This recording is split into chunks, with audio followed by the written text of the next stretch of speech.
Suportado ng Department of Science and Technology ang mga panukalang batas na magbibigay ng sapat na proteksyon para sa mga maghahabi.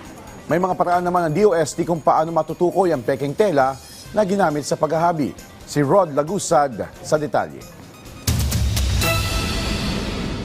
Sa gitna ng mga naglalabasang peking handloom weaving, pangunahing apektado dito ang mga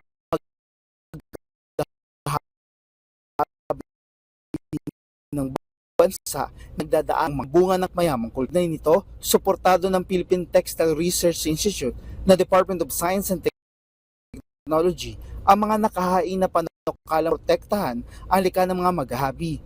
Ayon kay PTRI Director Julius Leaño Jr., may nakahain sa Senado sa tulong na rin ni Senator Loren Legarda sa ilalim ng cultural protection. Hindi po kasi appropriate as it is yung Intellectual Property Code to protect the intellectual properties nandun sa mga tela. Rather than amending it, there's an Omnibus Cultural Protection Act being pushed now in the Senate. I know meron na rin counterparts sa House of Representatives. Anya, tuloy-tuloy naman ang kanilang pakikipag-ugnayan sa Department of Trade and Industry kung saan pagdating sa ginagawang misrepresentation, ito ay maituturing na paglabag sa consumer welfare. Kaugnay nito, kanilang pinaigting pa ang awareness pagdating dito para malaman ng publiko na may paglabag dito. Pagdating naman sa fiber, patuloy ang kanilang pakikipag-usap sa Department of Agriculture dahil ang pagkakaroon ng permit to transfer ng fiber ay paraan para malaman na ito ay galing sa isang sakahan. We develop a yarn na meron siyang covert marking. Pag covert, ibig sabihin hindi mo alam kung anong itsura niya under normal light.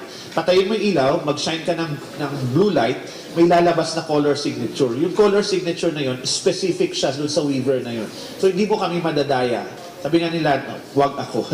Anya, kasama ito sa kanilang mga innovation na maaaring gawin sa cotton, silk at abaka. Sa bahagi ni Secretary Renato Soldom Jr., ito ay nakakabahala. For our part, marking would be, and education would be the approaches. Kasi if we are all educated and aware of what the problems are, then we would, well, of course, we can now decide what to buy. Ayon kay Solidum, kung lahat ay magkakaroon ng mark, magandaan niya dito na magkaroon ng app para mabilis na makita kung ito ba ay peke o hindi. Rod Lagusad para sa Pambansang TV sa Bagong Pilipinas.